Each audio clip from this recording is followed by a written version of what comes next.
सिद्धाणं नमो आयरीयाणं नमो उवज्जायाणं नमो लोहे सव्वसाहुणं मंगलम भगवान वीरो मंगलम गौतमो गणी मंगलम कुंद कुंदाद्यो जैन धर्मोस्तु मंगलम सर्वमंगल मांगल्यम सर्वकल्याणकारकम प्रधानम सर्वधर्माणां जैनम जयतु शासनम अज्ञानतिमिरान्धानां ज्ञानाञ्जन शलाकया चक्षुरुन्मीलितं येन तस्मै श्रीगुरुवे नमः। आत्मा ज्ञानं स्वयं ज्ञानं ज्ञानातन्यत् करोति किं परभावस्य कर्तात्मा मोऽयं व्यवहारिणाम्।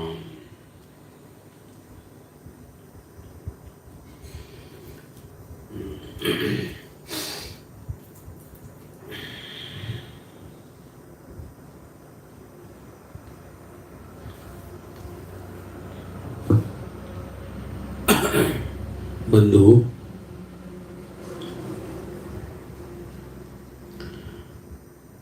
प्रातःकाल की स्वाध्याय का समय हो चुका।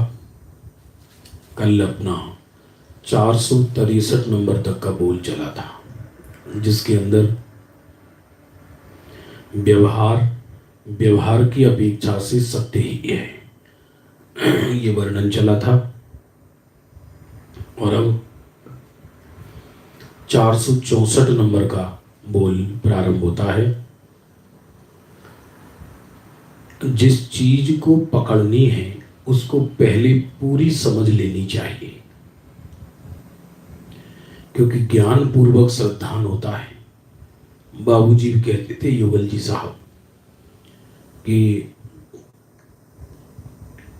समझ का मार्ग है, बिना समझे किसी मार्ग पर तेजी से गमन करेगा तो उल्टी दिशा में पुरुषार्थ चलेगा।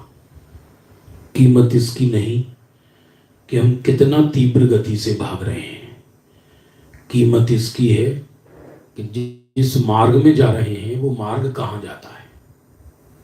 यदि विपरीत दिशा में व्यक्ति तीव्र गति से चलेगा, विपरीत दिशा में तीव्र गति से जाएगा, तो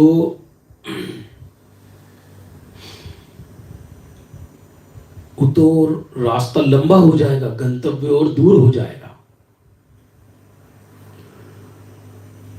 इस समझ का मार्ग है। पहले सदगुरु के निमित्त से, देव शास्त्र गुरु के निमित्त तो होता ही है,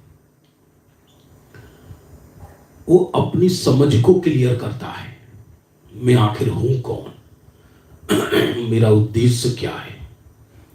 माने लक्ष्य, साध्य और ध्येय, इन दोनों का विकल्पात्मक यथार्थ निर्णय पहला होना चाहिए।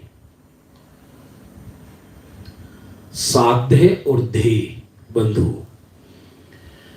पहले ये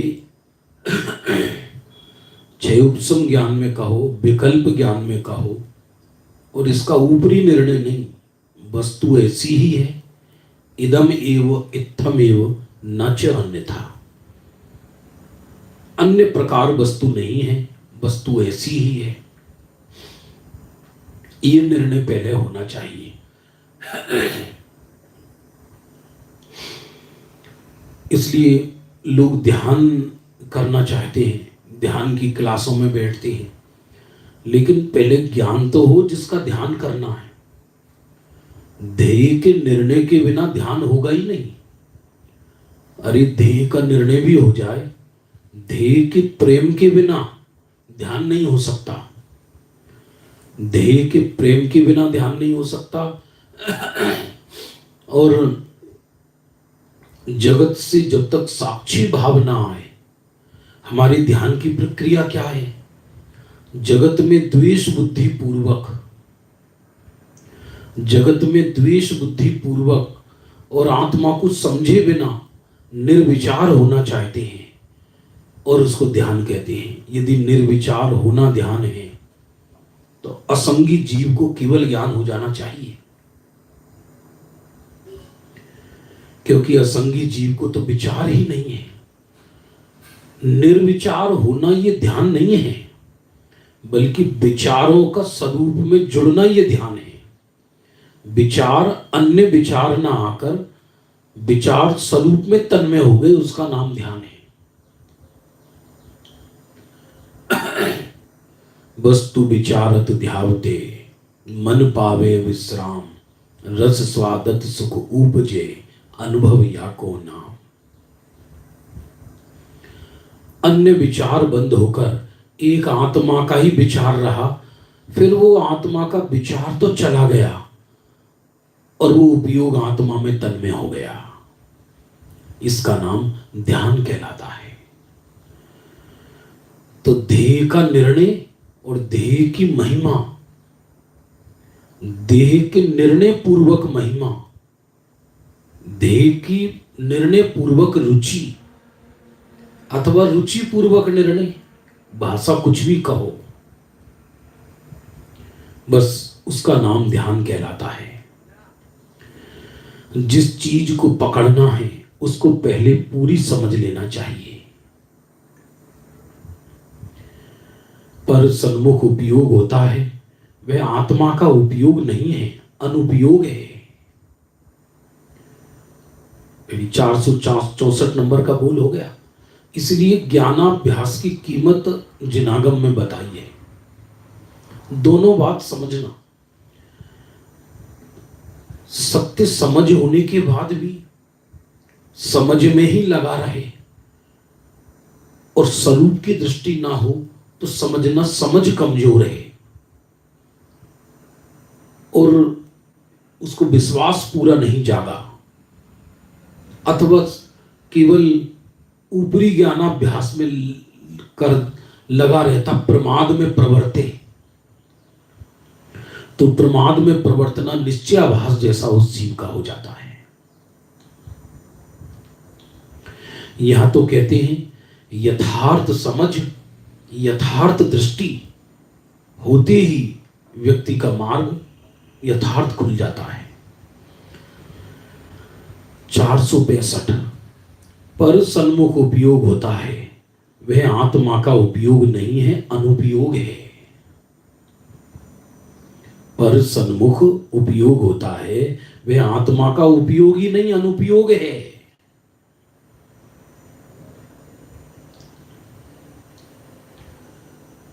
क्योंकि उपयोग जहां से निकला, उपयोग वहां को, आप कहोगे केवली का उपयोग भी तो जगत को जानता है, लेकिन केवली स्वरूप में तन्मय रहते हुए जगत को जानते हैं।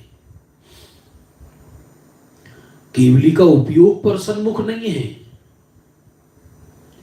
वो तो उपयोग स्वरूप में तद्रूप हो गया और उपयोग स्वरूप में तद्रूप होते हुए सहज जगत को प्रकाशित करता है।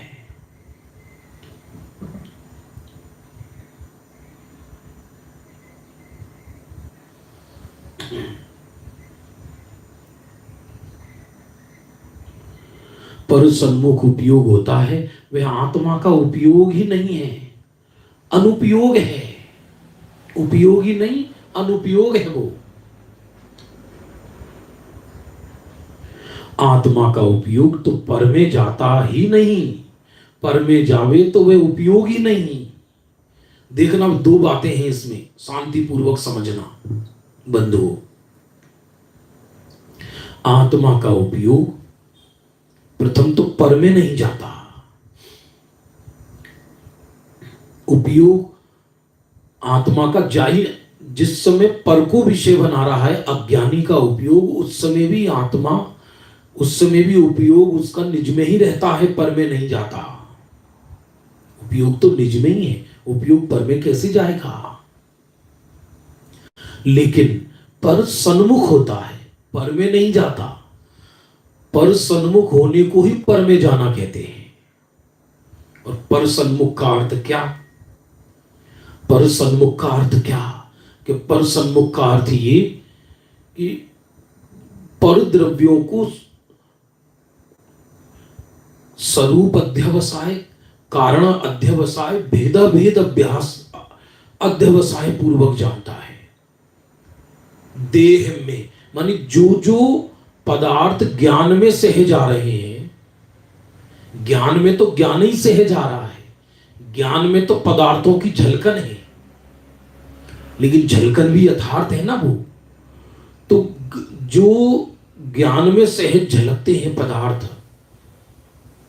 ज्ञान में पदार्थों का सहज झलकना होता है, उनमें सुख दुख बुद्धि करता है, इसका नाम है परसन्मुख।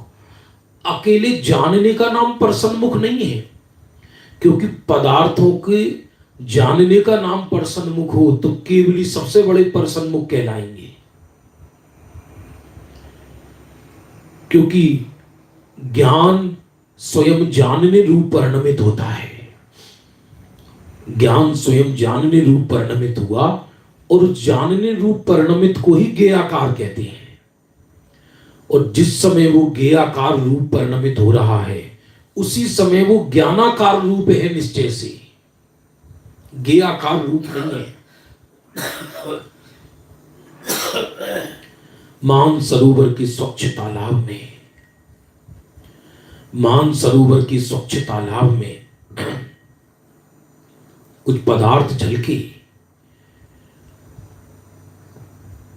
तो वो सरोवर सरोवर रूप है या पदार्थों के झलकन रूप है। चांद झलका तालाब के अंदर, चांदनी रात पूरनमासी की, और उसमें चांद झलका, एकदम ऐसा लगता है कि जैसे तालाब में ही चांद उतर आया। गंदे तालाब की बात नहीं चल रही है, मान सरोवर की बात चल रही है, जिसमें आंखों में तो मैल होगा लेकिन मान सरोवर में मैल नहीं होता, इसलिए हंस रहते हैं वहां पर। इतनी स्वच्छ वायु होती है कि जो ये आरओ का पानी पीते हैं वो भी गंदा है उसके आगे, इतना स्वच्छ पानी है वो, सीधा पी ले व्यक्ति। उस पानी में रात्रि को चांद झलका तो ऐसा लगता है कि जैसे तालाब में ही, सरोवर में ही चांद का उदय हो रहा है। लेकिन जब चांद को पकड़ने जाएंगे तो हाथ में पानी आएगा या चांद हाथ में आएगा? हाथ में तो चांद आएगा, पानी आएगा, सॉरी। उसी तरह जिस समय उपयोग पर सन्मुख है उस समय भी, राग के जानने के काल में भी राग आत्मा में प्रवेश नहीं किया, पर के जानने के काल में भी आत्मा में पर ने प्रवेश नहीं किया, पर सन्मुखता के काल में भी यदि उस उपयोग की संपदा में ज्ञान का हाथ डाल के देखें तो ज्ञान हाथ में आएगा, राग हाथ में नहीं आएगा, देह हाथ में नहीं आएगी, क्योंकि उपयोग में तो उपयोग है। लेकिन हां, जिसको ये मालूम पड़ गया उपयोग में उपयोग है, उपयोग में पर है ही नहीं, जो मुझे ज्ञानाकार नजर आ रहे हैं वो ज्ञेयाकार ही हैं, ऐसा जिसको भाषित हुआ तो उसके ज्ञान मात्र में उपयोग चला जाता है और वो सब में दृष्टि हो जाता है। ज्ञेयों का जानना बंद नहीं होता, जानना तो स्वभाव है। बहुत शांति पूर्वक समझने की चीज है ये, इसलिए प्रातः काल चुना है इसको। रात्रि में समझना बड़ा मुश्किल है इसका काम, एकदम क्रीम समय चाहिए आराधना का।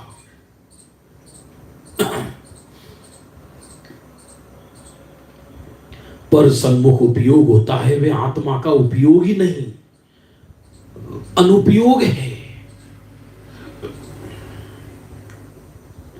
आत्मा का उपयोग तो पर में जाता ही नहीं, पर में जावे तो आत्मा का उपयोग ही नहीं। ज्ञान के काल में ज्ञानी तो परसन्मुख है ही नहीं, केवली तो परसन्मुख है ही नहीं, लेकिन अज्ञानी का उपयोग भी पर में नहीं जाता, पर सन्मुख होता है। और पर सन्मुख का अर्थ क्या? कि उपयोग की स्वच्छता में जो पर पदार्थ झलक रहे हैं ये भी कहना व्यवहार है कि पर पदार्थ झलक रहे हैं। सच तो ये है कि ज्ञान के गर्भ से ज्ञेय आकार पैदा होते हैं, ज्ञेयों के लक्ष्य से ज्ञेय आकार पैदा नहीं होते। ज्ञेयों के लक्ष्य से ज्ञेय आकार पैदा हो तो ये अन्य मत कहलाए, क्योंकि अन्य मत में ज्ञान को अर्थाकार बताया है, अर्थजन्य।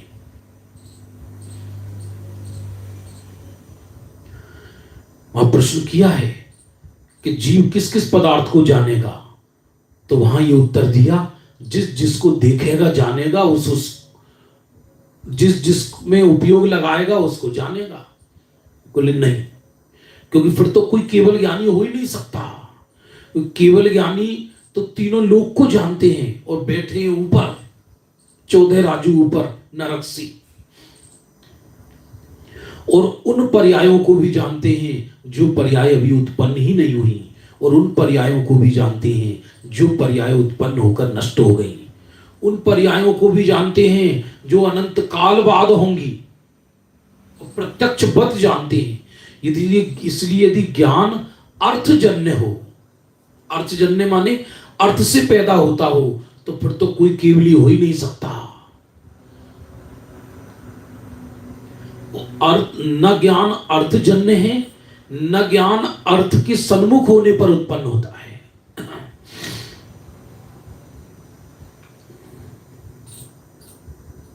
अर्थ के सन्मुख होने पर भी ज्ञान नहीं होता। आप देखो, एक आपको कमाल बताएं, जो हम दिन रात अभ्यास करते हैं पुस्तकों को पढ़ पढ़कर, ये तो एक वर्तमान की आराधना का प्रकार है, क्योंकि दूसरा कोई प्रयोग नहीं है। लेकिन कुछ ज्ञानी जीव ऐसे भी प्रयोग मिलते हैं जिन्होंने जीवन में पुस्तक नहीं पढ़ी और मुनिराज बन गए। अरे ग्रंथों में लिखा, 8वें गुण स्थान में जाते ही पूर्वों का ज्ञान स्वयं होने लगता है। वो तो अर्थ सन्मुख हुआ ही नहीं है, उसने तो ग्रंथ पढ़ा ही नहीं है। एक अष्ट प्रवचन मात्रका का ज्ञान करने वाले शिवभूति मुनिराज जैसे स्वरूप में लीन हुए और केवल ज्ञान हो गया, तो वो तो अर्थ सन्मुख हुए ही नहीं, उन्हें तो द्वादशांग को जानने की इच्छा ही नहीं थी, फिर भी लोकालोक को जान रहे। एग्जाम्पल समझना, मैं आपसे पूछूं ये क्या है, आप कहोगे रुमाल है, और हम आपसे पूछें इस रुमाल का ज्ञान आपको क्यों हो रहा है, तो आप कहोगे क्योंकि रुमाल को देख रहे हैं इसलिए रुमाल का ज्ञान हो रहा है। ऐसा नहीं है, ऐसा नहीं है। सत्य बात यह है, इस समय आपके ज्ञान में रुमाल को जानने की योग्यता है, इसलिए आप रुमाल को जान रहे हैं। रुमाल सामने है इसलिए रुमाल को जान रहे हैं, एम नथी।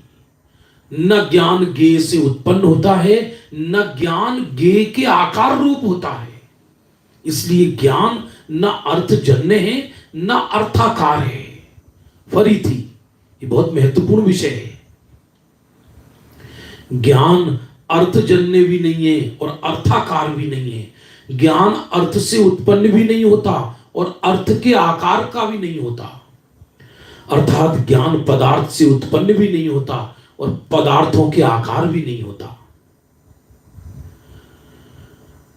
फिर पदार्थों को जानते हैं, ये कहा तो जाता है, व्यवहार से कहा जाता है।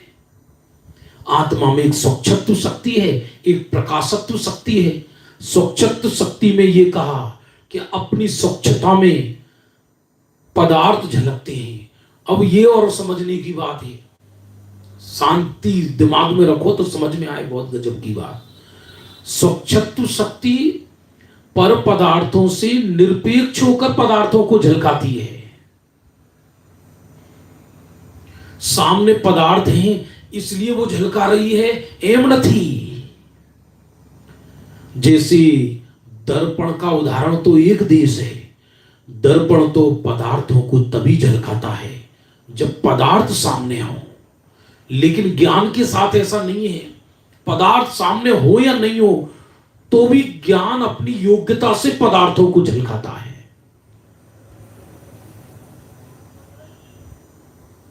बंधु, ग्रंथों में उदाहरण आया है, परीक्षा मुख जैसी एक ग्रंथों में उदाहरण आया है, एक व्यक्ति रात्रि में किसी राजा की कारागृह में अंध कोठरी में पड़ा हुआ है, जेल में बंद है, और गुफा अंधकार है, गहरा, काली रात, और वो भी जेल के अंदर बंद, उसे खुद भी नजर नहीं आ रहा में, तो भी उसकी आंखें बंद हैं। फिर से सुनना, बाहर अंधकार है, अमावस्या की रात है, अंदर कैद है, वो अंधकार है, ऊपर से आंख बंद है, वो अंधकार है, काल कोठरी में पड़ा है और वो अंधकार है, तो भी उसको उसके ज्ञान में उसकी प्रिया का मुख स्पष्ट नजर आ रहा है।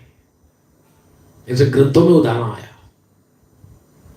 तो भी उसको अपनी स्त्री का मुख, आंख बंद होने पर भी, बाहर अंधकार होने पर भी, काल कोठरी में पड़ा रहने पर भी, उसे अपनी प्रियतमा का मुख स्पष्ट नजर आ रहा है।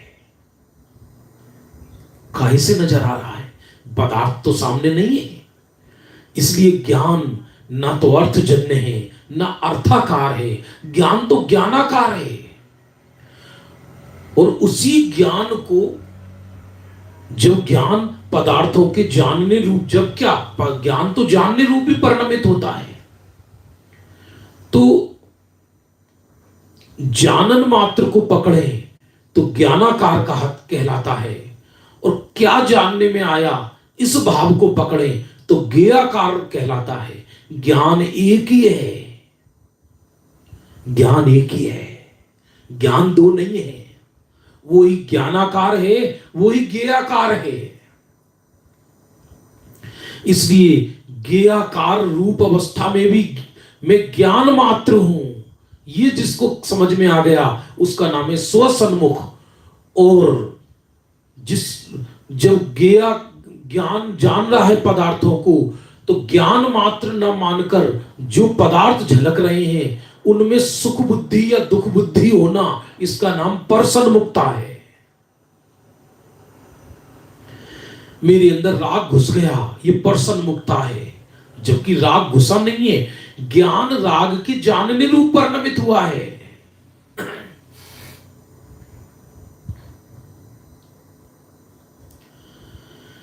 ज्ञानी के सहारे हो, अनुभूति में आए हो। बहुत सुंदर भजन है। ज्ञानी के सहारे हो, अनुभूति में आए हो। मेरे गायक भगवन तुम बस एक सहारे हो, ज्ञानी के सहारे हो, अनुभूति में आए हो। मेरे गायक भगवन तुम बस एक सहारे हो, ज्ञानी के सहारे हो।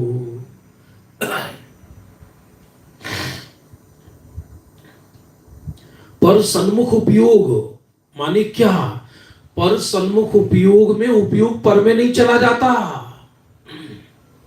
बल्कि उपयोग की स्वच्छता में जो ज्ञेयाकार झलके, ज्ञेयाकार बने, कहो कुछ भी, उन रूप अपने को मानना, इसका नाम है परसन्मुख। और ज्ञेयाकार झलकने के काल में भी अपने को ज्ञान मात्र मानना, इसका नाम है स्वसन्मुख। इसलिए ज्ञानी 24 घंटे स्वसन्मुख रहते हैं और अज्ञानी 24 घंटे परसन्मुख रहते हैं।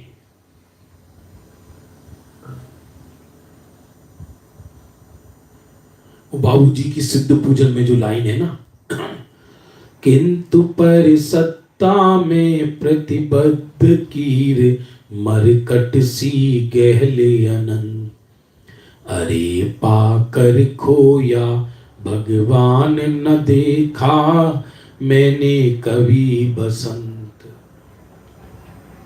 बहुत अद्भुत है एकदम।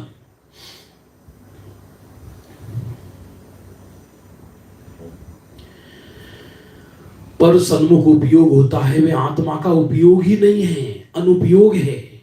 आत्मा का उपयोग तो पर में जाता ही नहीं, पर में जावे वे आत्मा का उपयोग ही नहीं। लेकिन जो पर सन्मुख है वो कहते हो आत्मा का उपयोग नहीं, पर में चला गया ना। पर को विषय बनाना ये पर सन्मुखता नहीं है,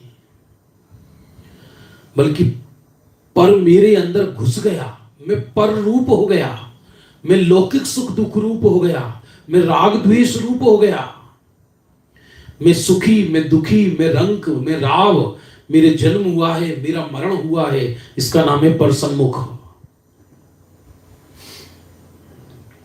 वो निर्विकल्प और सविकल्प काल का पर सन्मुखता की बात नहीं चल रही कि निर्विकल्प दिशा में स्व सन्मुख और सविकल्प दशा में पर सन्मुख, वो बात नहीं चल रही यहां पर। कठिन लग रहा है क्या विषय?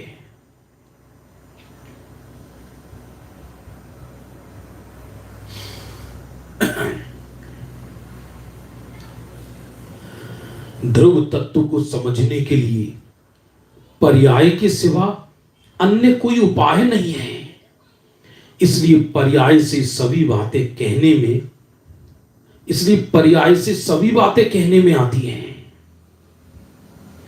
ध्रुव तत्व को समझने के लिए पर्याय के सिवाय अन्य कोई उपाय नहीं है। ये 466 नंबर का बोल प्रारंभ होता है।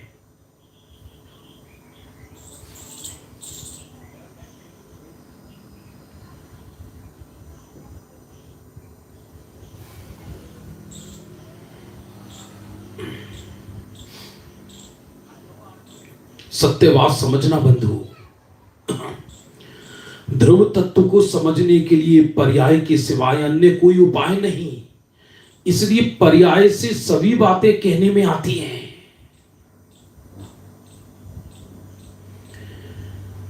ध्रुव तत्व स्वयं अपना परिचय नहीं देता। ध्रुव तो सदा ध्रुव है। ध्रुव का परिचय देने वाला पर्याय होती है। अब पर्याय में ही एकत्व कर ले, ये बीमारी है। उपयोग से अकेला उपयोग पकड़े, उपयोगवान ना पकड़े, ये बीमारी है। ये जो 465 नंबर का बोल गया है बहुत गजब है समझने जैसा। पहला जो गया है कि जो उपयोग पर सन्मुख हो उसे आत्मा का उपयोग ही नहीं कहते, और पर सन्मुखता के काल में भी उपयोग तो उपयोग में ही है, पर में नहीं गया। लेकिन उपयोग की स्वच्छता में जो सहज ज्ञेयों का झलकन होता है उसमें एकत्व हो जाता है। इसका नाम है पर सन्मुखता। जबकि होना क्या चाहिए था कि उपयोग की स्वच्छता में अपने को ज्ञान मात्र मानकर ज्ञान पिंड को पकड़ना था। उसमें भी क्षणिक ज्ञान को नहीं पकड़ना। क्षणिक ज्ञान को पकड़े तो अज्ञान कहलाए। ध्रुव तत्व को समझने के लिए पर्याय के सिवाय अन्य कोई उपाय नहीं है, इसलिए पर्याय से सभी बातें कहने में आती हैं।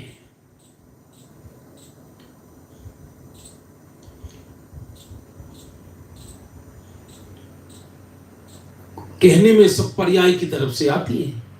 राजा चक्रवर्ती अपना परिचय स्वयं देगा क्या? चक्रवर्ती अपना परिचय नहीं देता। चक्रवर्ती का परिचय देने वाले उनके दास दासी होते हैं।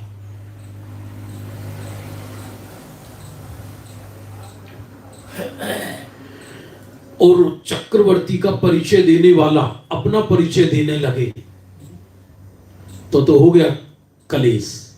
जान को चक्रवर्ती का परिचय देने वाला अपना परिचय देने लगे तो हो गया क्लेश। बहुत लोग होते हैं ऐसे, किसी का अभिनंदन खड़ा होते हैं, अभिनंदन करने के लिए खड़े होते हैं, और वहां पर मैंने ऐसा कहा, मैंने ऐसा देखा, जिन धर्म महान हैं, और जो हमारे यहाँ पंडित जी आए हैं इन्होंने जिन धर्म का वर्णन किया, तो इधर उधर की बातें लपेट कर जिसका अभिनंदन करना है उसे गौण कर देते हैं। तो पर्याय बार बार अपना परिचय देने लगे। मैं श्रद्धा हूं, मैं ज्ञान हूं, मैं चारित्र हूं। त्रिकाली ध्रुव अनादि काल से ऐसे ही पड़ा था। जैसे ज्ञानियों के ज्ञान में आया तैसे ही निहाल हो गया। ये तो गायक का तिरस्कार हो गया। अरे पर्याय मेरा ध्यान करे तो करे, मैं किसका ध्यान करूं। पहले जा चुका है एक बोली सौगानी जी का, अद्भुत बोल है वो। पर्याय मेरा ध्यान करे तो करे, मैं किसका ध्यान करूं। वो तो पर और पर्याय से निरपेक्ष हूं मैं। लहर समुद्र का परिचय देती है, गहना स्वर्ण का परिचय देते हैं। शुद्ध स्वर्ण कहीं नजर नहीं आता, गहने में ही तो नजर आएगा। ध्रुव तत्व को समझने के लिए पर्याय के सिवाय अन्य कोई उपाय नहीं, इसलिए पर्याय से सभी बातें कहने में आती हैं। लेकिन ये पर्याय को ही ग्रहण कर लेता है, आत्मा को ग्रहण नहीं कर पाता।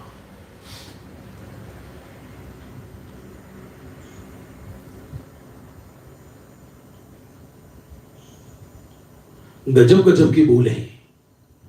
467 नंबर का बोल और अद्भुत है। अनंत आनंद का बेदन आवे वह भी मैं नहीं हूं। लो गजब है। अनंत ये कहा ज्ञान मात्र में, आनंद मात्र में ये नहीं कहा। और जहां ये कहा ज्ञान मात्र में, वहां ज्ञान पर्याय को नहीं पकड़ा है, ज्ञान पुंज को पकड़ा है। ज्ञान पुंज को यदि ज्ञान मात्र में से अकेले उपयोग को जीव पकड़ता है तो शुद्धात्मा तक नहीं पहुंच पाएगा। किरण से सूर्य तक पहुंचना है, लहर से समुद्र तक पहुंचना है। इसलिए अनंत आनंद का वेदन आवे वह भी मैं नहीं हूं। आप कहोगे कैसी बातें कर रहे हो। हां ऐसा ही है, ऐसा ही है। क्यों है ऐसा? ऐसा इसलिए है कि एक केवली प्रभु जिनको अनंत आनंद आ रहा है, उनसे पूछा जाए कि तुम कौन हो, तो केवली की श्रद्धा क्या जवाब देगी? मैं आनंद हूं या आत्मा हूं? सिद्ध भगवान को अनंत काल तक अनंत आनंद आ रहा है, और सिद्धों से पूछा जाए कि आप कौन हो प्रभु, तो सिद्ध की श्रद्धा क्या जवाब देगी कि मैं अनंत आनंद रूप हूं या मैं आत्मा हूं? अनंत आनंद का वेदन ये तो ध्रुव दृष्टि का फल है, ध्रुव दृष्टि का फल है। आनंद स्वयं ध्रुव दृष्टि नहीं है। प्रश्न आया किरण से सूर्य तक कैसे पहुंचे, कि जो किरण है वो सूर्य से अभेद है, इसलिए जो प्रगट उपयोग है वो ज्ञायक से अभेद है। तो मैं ज्ञान मात्र हूं। उस उपयोग की स्वच्छता में जो रागादि झलक रहे हैं वो मैं नहीं हूं। जो उपयोग की स्वच्छता में परद्रव्य झलक रहे हैं वो मैं नहीं हूं। मैं तो ज्ञान मात्र हूं, ऐसा जानकर अपने ज्ञायक को पकड़ना, क्योंकि जो प्रगट ज्ञान है वो ज्ञायक से अभेद है।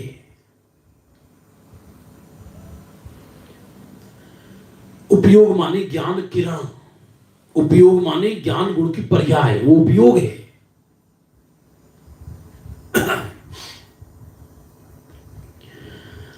अनंत आनंद का वेदन आए वह भी मैं नहीं हूं, क्योंकि वेदन का मेरे में अभाव है। गजब कर दिया, क्योंकि त्रिकाली चैतन्य द्रव्य में वेदन का अभाव है। वेदन पर्याय में है और मेरे अंदर पर्याय मात्र का अभाव है। अनंत आनंद का वेदन तो ध्रुव दृष्टि का फल है, ध्रुव दृष्टि का फल है। इसलिए जो लोग आनंद में एकत्व करना चाहते हैं, भावी आनंद में, वर्तमान में तो आनंद है कहां उसको, तो उसकी पर्याय में कभी आनंद की रचना नहीं होती। लेकिन जो आनंद स्वरूप पर दृष्टि करता है उसकी पर्याय में अनंत आनंद के झरने झरते हैं।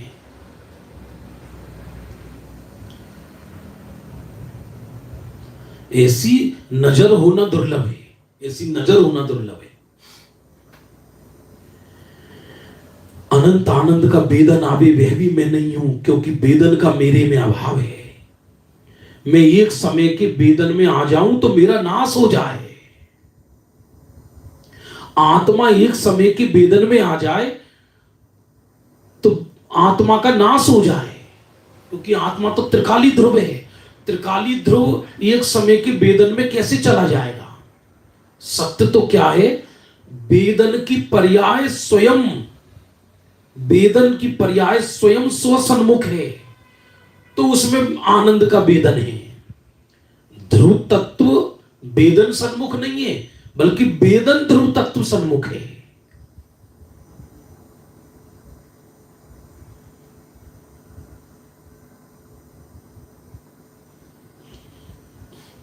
पर्याय में पर्याय का ही वेदन होता है, लेकिन पर्याय अपने को ज्ञायक मानती है, वो व्यवहार से ज्ञायक का वेदन कहलाता है। वो व्यवहार से ज्ञायक का वेदन कहलाता है। इसको छोटा मोटा बोल मत समझना। आज तो ये पांचों छह बोल ऐसे हैं कि केवल ज्ञान हो जाए।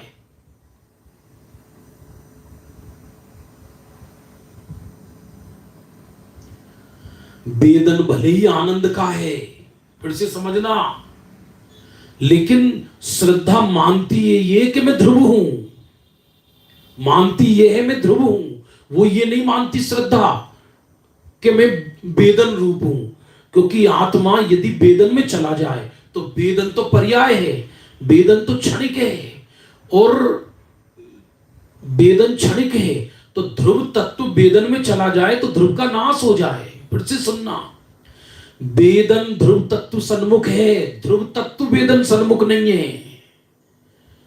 वेदन आत्मा के सन्मुख है, वेदन की पर्याय स्वयं आत्मा के सन्मुख है, आत्मा वेदन सन्मुख नहीं है। और जो वेदन आत्मा का सन्मुख है उसे आत्मा का वेदन कहते हैं। खरेखर वेदन का वेदन है, आत्मा का वेदन नहीं है। लेकिन चूंकि वो वेदन आत्म सन्मुख है, वो अपने को आत्मा मानता है, इसलिए वो आत्मा का वेदन कहलाता है।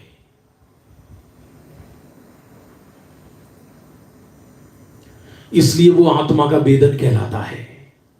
कुछ समझ में कठिन हो गया विषय?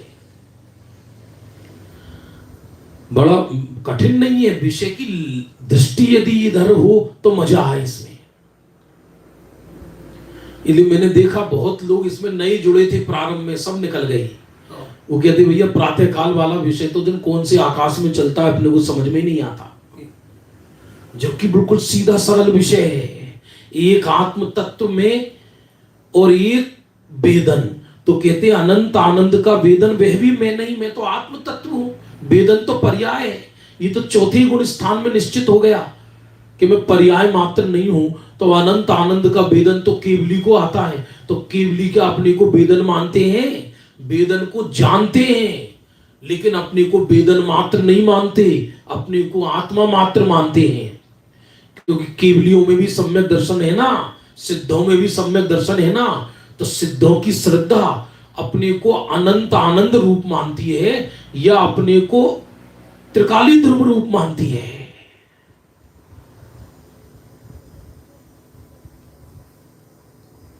अजब गजब तत्व है।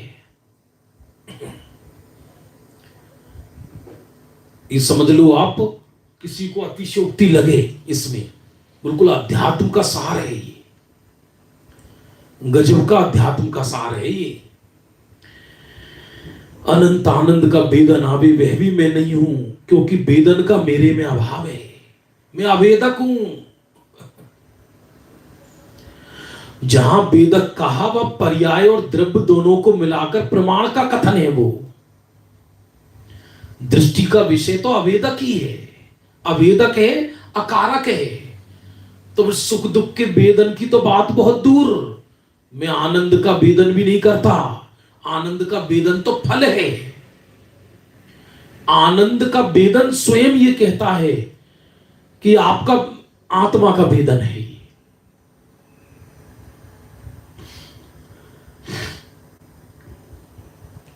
मैं एक समय के वेदन में आ जाऊं तो मेरा नाश हो जाए।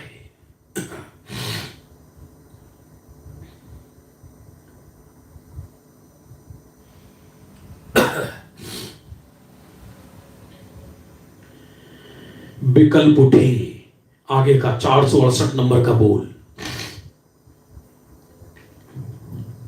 इनका विचार करना, चारों ही बोल गजब की है। पहला 464 नंबर का जो बोल चला आज, पहले वस्तु का यथार्थ ज्ञान हो, वस्तु माने आत्मा का, तब आत्मा पकड़ में आती है। फिर 465 नंबर में पर सन्मुखता का अर्थ कोई आत्मा पर में चला जाता है, ये ऐसा नहीं है। और स्व सन्मुख का अर्थ ये नहीं है कि उपयोग ध्रुव में घुस जाता है, ऐसा नहीं है। पर सन्मुखता का अर्थ है कि उपयोग की स्वच्छता में जो पदार्थ झलके, राग आदि, शुद्ध पर्याय अशुद्ध पर्याय, उन रूप अपने को मानना, ये पर सन्मुखता है। और स्व सन्मुखता का अर्थ क्या है कि उपयोग की स्वच्छता में, श्रद्धा में, उपयोग में अपने को शुद्धात्मा स्वीकार करना, त्रिकाली ध्रुव स्वीकार करना, अकेला उपयोग स्वीकार नहीं करना। स्वसन्मुख उपयोग का अर्थ यह नहीं कि अपने को उपयोग माने, उपयोग अपने को शुद्धात्मा जानता है और श्रद्धा अपने को शुद्धात्मा मानती है, इसका नाम है स्वसन्मुख। उस श्रद्धा और उपयोग दोनों साथ चल रहे हैं ना। और फिर 467 नंबर का बोल तो और ही गजब है, अनंत आनंद का वेदन वह भी मैं नहीं, क्योंकि वेदन का मेरे में अभाव है। अब दुख के वेदन को तो कौन रोवे, वो तो अभूतार्थ है, असत्यार्थ है, कल्पना है। यहां तो कहते हैं रियल में जो अनंत आनंद का वेदन आ रहा है, सम्यक दृष्टियों को जो आनंद आ रहा है, अरहंतों को जो आनंद आ रहा है, मुनि भगवंतों को जो आनंद आ रहा है, वो आनंद क्षणिक है। भले ही वो क्षणिक क्षणिक करके अनंत काल तक रहे, लेकिन है तो पर्याय ना। मैं आनंद रूप नहीं, मैं तो त्रिकाली ध्रुव रूप हूं।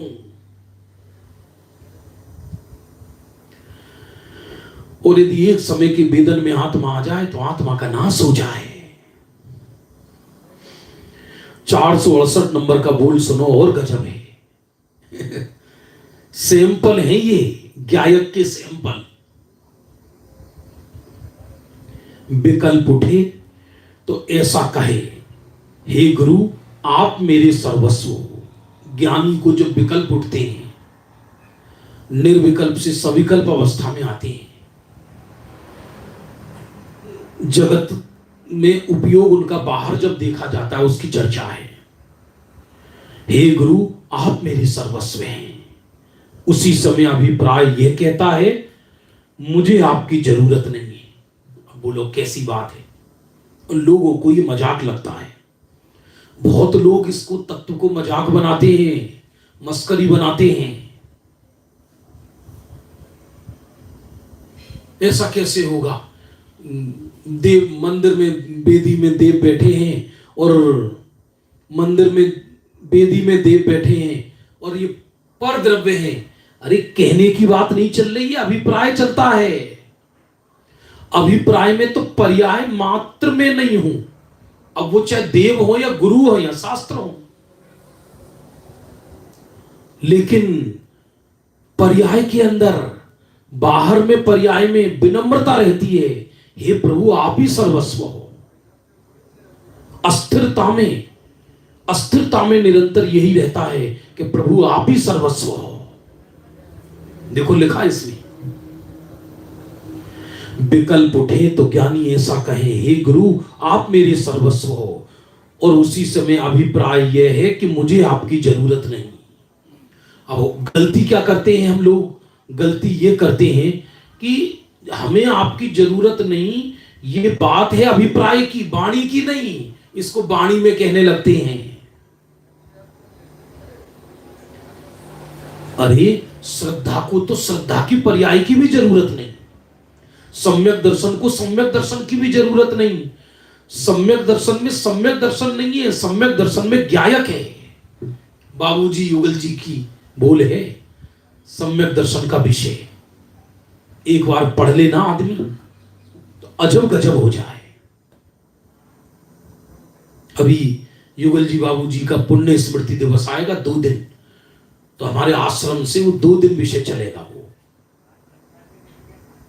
वो कहते हैं कि सम्यक दर्शन ने ध्रुव के लिए अपना कोना कोना खाली कर दिया है, क्योंकि सम्यक दर्शन अपने को सम्यक दर्शन नहीं मानता, सम्यक दर्शन अपने को ध्रुव मानता है। इसलिए ज्ञानी जिस समय भक्ति आदि कर रहा है, गुरु की सेवा कर रहा है, उपयोग बाहर है। देखो, ज्ञानी की प्रसन्नमुक्ता और अज्ञानी की प्रसन्नमुक्ता, इसमें अंतर है। ये और सुनो, अज्ञानी तो पर में सुख बुद्धि पूर्वक प्रसन्नमुख है, और ज्ञानी स्व में सुख बुद्धि पूर्वक अस्थिरता के कारण प्रसन्नमुख है। दोनों में जमीन आसमान का अंतर है। अज्ञानी तो एकांत प्रसन्नमुख है, एकांत प्रसन्नमुख है अज्ञानी। सम्यक दर्शन ने ध्रुव के लिए कोना कोना खाली कर दिया है अपना। सम्यक दर्शन में सम्यक दर्शन नहीं, सम्यक दर्शन में ज्ञायक है। इसका अर्थ क्या कि सम्यक दृष्टि अपने को ज्ञायक मानता है, सम्यक दृष्टि नहीं। ये श्रद्धा की अपेक्षा कथन चल रहा है। ऐसी दृष्टि ना हो तो कैसे कल्याण हो।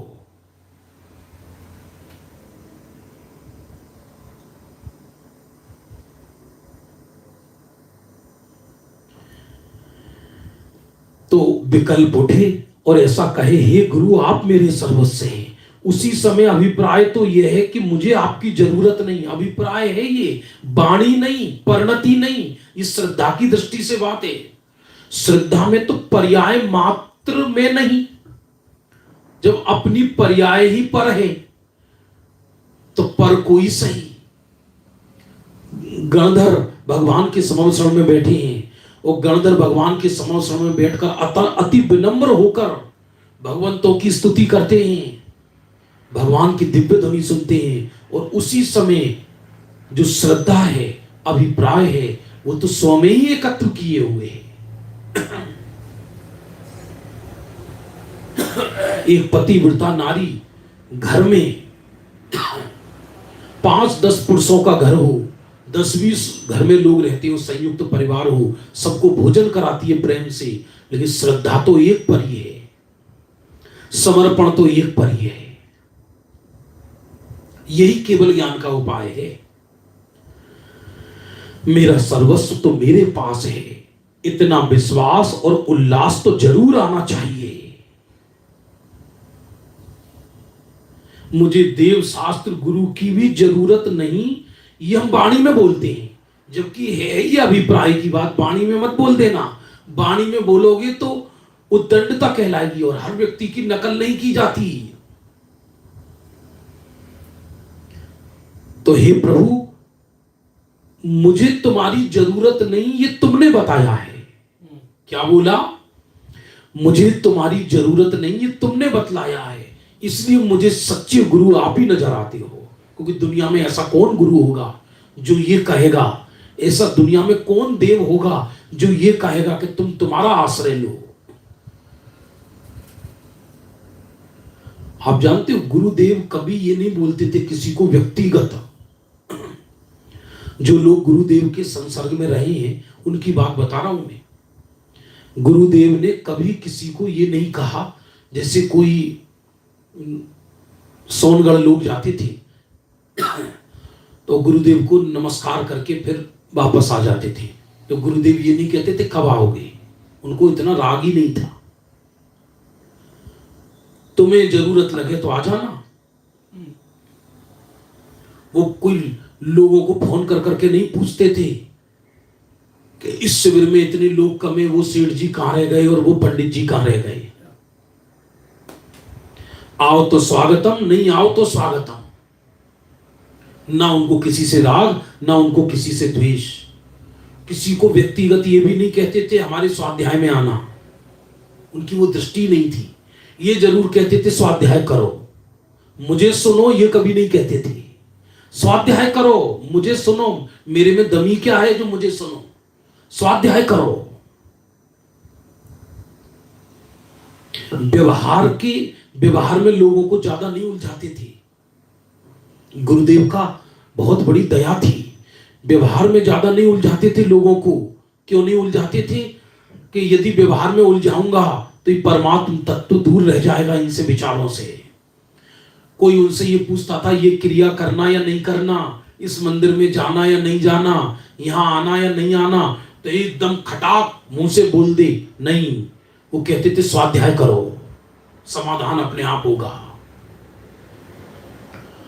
वो गुरु भी यही, हमारे सतगुरु भी वैसे ही हैं, जो ये नहीं कहते शिष्य को तुम मुझे सुनो, वो ये कहते हैं जिनवाणी की सुनो, जिनदेव की सुनो, और तुम्हारी सुनो। दूसरों की गांठ की पूंजी से कब तक जियोगी? ये तो मार्ग ही नहीं है। पर का अवलंबन लेके आज तक कोई मोक्ष ना गया है ना जाएगा। वो सदगुरु कैसे हो सकता है जो अपने भक्त को ये कहे कि सुबह दोपहर शाम तुम डोली मेरे को सुनना?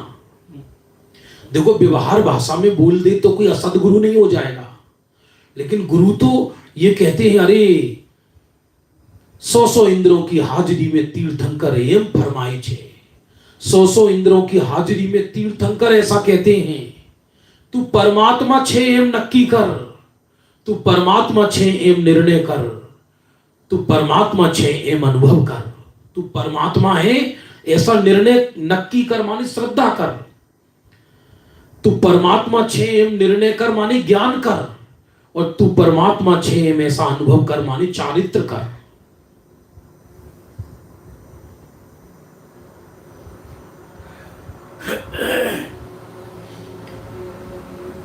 बहुत मतलब तटस्थ जीव थे ये। तो आपको समय है, हम हमारा स्वाध्याय कर रहे हैं सहज। जब मैंने पहले दिन ये शुरू किया द्रव्य दृष्टि प्रकाश, वो काफी लोग बोले मेरे को ग्रंथ कठिन ना पड़ जाए पंडित जी, ऐसा विषय लो जिसमें लोग ज्यादा जुड़े। अरे बात लोगों की चल रही है या सत्य की चल रही है? जुड़ने और कम जुड़ने और ज्यादा जुड़ने की बात कहां है यहां पर?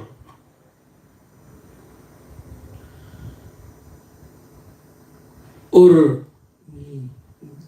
ये तो अपना स्वाध्याय हो रहा है, थोड़ी बहुत पर सन्मुखता भी है, ऐसा थोड़ी है कोई मैं ये कहूं कि सो सन्मुखता है। ये बोल रहे हैं दूसरे को लक्ष्य करके बोल रहे हैं ना स्पष्ट, लेकिन है सत्य, परम सत्य है, परम सत्य है, वो अजब गजब ग्रंथ है।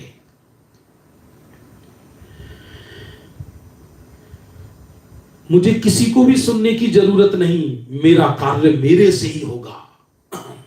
अभिप्राय ये, और जिसका अभिप्राय ये है कि मुझे किसी को सुनने की जरूरत नहीं, ये द्वेष पूर्वक नहीं। कभी कभी व्यक्ति इसका प्रयोग गलत कर बैठता है और वो निश्चयाभासी बन जाता है, मुझे देव शास्त्र गुरु की जरूरत नहीं, ऐसा जानकर असद निमित्तों के संसर्ग में रहे, पाप रूप प्रवृत्ति करे। ये वाणी में बोलने की जरूरत नहीं है, वाणी में नहीं, वाणी में तो सदगुरु के चरणों में ही रहता है, सदगुरु के चरणों में ही रहता है। गुरु से यही कहेगा गुरु बिन ज्ञान ना हुई, यही कहेगा प्रभु ये आपने ही बताया है, मैं प्रभु हूं, ये प्रभु आपने ही बताया है, मैं प्रभु हूं। आपको शायद मालूम हो, एक भारतीय संस्कृति में एक संत हुए हैं, वैदिक संस्कृति में, और जैन संस्कृति में नहीं, वैदिक संस्कृति में। उनका नाम चैतन्य महाप्रभु। 8वीं क्लास में यूपी बोर्ड में पुस्तकों में हिंदी का चैप्टर है चैतन्य महाप्रभु नाम का। और उस समय मैंने पढ़ा, उस समय मेरे को ख्याल नहीं आया, आज ख्याल आ रहा है। आप पढ़ लेना, हिंदी पुस्तकों में गूगल में डाल कर देख लेना, चैतन्य महाप्रभु नाम के एक व्यक्ति हुए हैं, और वो भारतीय संस्कृति के क्रियाकांड से बोर हो गए। ये तो व्यक्ति के अंदर पठार आता है। जो क्रियाकांड वाले लोग हैं, जब वो थक जाते हैं तो अध्यात्म की बातें उन्हें चाहिए, अध्यात्म की रुचि नहीं है। और जो अध्यात्म को सुन सुन के थक गए हैं, वो स्वयं ये बोलते हैं भैया कुछ नहीं रखा इसमें, चलो भैया पूजन पाठ करो, यही में दम है। तो दोनों के दोनों मार्ग भटक जाते हैं। सत्य पाकर भी सत्य का सेवन नहीं कर पाता।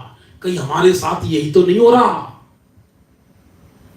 तो वो चैतन्य महाप्रभु नाम का एक लड़का था, छोटी उम्र का, कोई किसी किसान का, और वो भारतीय क्रियाकांड से जब बोर हो गए, जैसे कबीरदास हुए, ऐसे हुए वो, और उन्होंने जगत दुनिया को ये उपदेश दिया, अरे महाप्रभु मैं ही हूं, चैतन्य यही मैं महाप्रभु हूं, मेरी चेतन, मेरे अंदर अनंत निधान भरे पड़े हैं, मैं यही महाप्रभु हूं, चैतन्य महाप्रभु भारतीय संस्कृति में हुए हैं एक। मेरा ईश्वर मेरे अंदर है, हमारा चैतन्य अलग है, उनका चैतन्य अलग है, तो मैंने एग्जाम्पल दिया है आपको।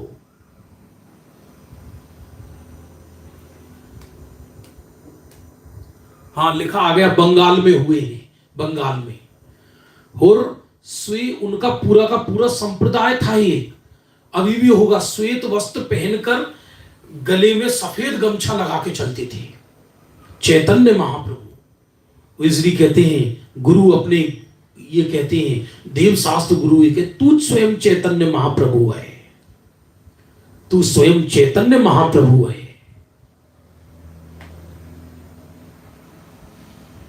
गजब है, मुझे बहुत अच्छा लगता है। हमारे श्रीमद जी के आश्रमों में मैं बहुत जाता हूं वहां पर, और वहां पर एक दूसरे को जय प्रभु बोलते हैं, बड़ा अच्छा संबोधन लगता है। जय जिनेन्द्र बोलो, उसका भी अर्थ है जिनेन्द्र, वहां जिनेन्द्र प्रभु जयवंत बरते, मैं भी जिनेन्द्र निश्चय से तुम भी जिनेन्द्र, जय प्रभु, प्रभु जयवंत बरते, माने तुम भी प्रभु हो और मैं भी प्रभु हूं, न तुम पामर हो न मैं पामर हूं। दो घड़ी निज नाथ के नजदीक तो आओ, अरे दो घड़ी निज नाथ के नजदीक तो आओ, अपनी प्रभुता जान लो बाहर ना भरमाओ। दो घड़ी निज नाथ के नजदीक तो आओ, अपनी प्रभुता जान लो बाहर ना भरमाओ। अपनी प्रभुता पहचान लो, बाहर मत भरमाओ। और तू प्रभु है ये किसने कहा? ऐसा देव गुरु ने कहा, देव शास्त्र गुरु ने कहा। इसलिए अस्थिरता के काल में ज्ञानी को देव गुरु की महिमा आती है, लेकिन अभिप्राय में तो अपनी ही महिमा है, अभिप्राय में तो अपनी ही महिमा है। 469 अंतिम बोल, दूसरे में लाभ बुद्धि है, तभी तो उसी में जुड़ने की तीव्र वृत्ति नियम से रहती है। लोग गजब है, दूसरे में लाभ बुद्धि, इसी का नाम संसार है। जिस दूसरे में लाभ बुद्धि अभिप्राय संबंधी भूल है। जैन दर्शन में तो स्वतंत्रता और स्वावलंबन, यही जैन दर्शन के मोक्ष जानने का सूत्र है। मैं स्वतंत्र हूं, मैं स्वतंत्र हूं तो मैं मेरे अवलंबन से ही मोक्ष जाऊंगा। और ये बताया किसने है? ये गुरुवर ने बताया है, गुरु ने बताया है, देव शास्त्र गुरु ने बताया है, इसलिए उसको उसकी महिमा आती है। और वो जो महिमा आई वो श्रद्धा गुण की पर्याय नहीं है, वो चारित्र गुण की अस्थिरता है। फिर से सुनना, मैं प्रभु हूं, मुझे मेरे से ही लाभ है, ऐसा बताने वाले के प्रति जो राग आया वो चारित्र गुण की अस्थिरता है। महिमा तो स्वरूप की है। दूसरे में लाभ बुद्धि हो तभी उससे जुड़ने की वृत्ति नियम से होती है।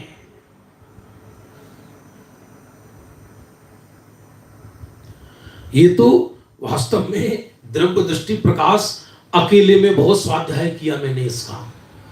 मैं तो जब भी बाहर घूमता हूं, पूरे देश में आना जाना रहता है, ये पुस्तक साथ ही रहती है मेरे हमेशा, अपने व्यक्तिगत स्वाध्याय के लिए। और आप लोगों के साथ करने का भाग्य पहली बार हुआ इस तरह का। समय हो रहा है बंधु, अभी संध्या काल मिलेंगे। कल से हमने नया विषय शुरू किया था संध्या काल में, आदि प्रभु के पंच कल्याणक जिसमें चारों अनुयोग का विषय है। अपना ज्ञान भी पुष्ट होता है, जिनागम का चारों ओर से ज्ञान भी होता है, और महापुरुषों का किस तरह की आराधना करने वालों के साथ क्या घटित होता है इसका अद्भुत ज्ञान होता है, जिसमें भोग भूमि और कुल करों की चर्चा अभी चल रही है। लंबा विषय है लेकिन बहुत अद्भुत विषय है, उसमें भी आप जुड़ सकते हैं। निज निधि निज में बताई यह अनंत उपकार है, उसके लिए जिन वाणी माँ को वंदना सतवार है।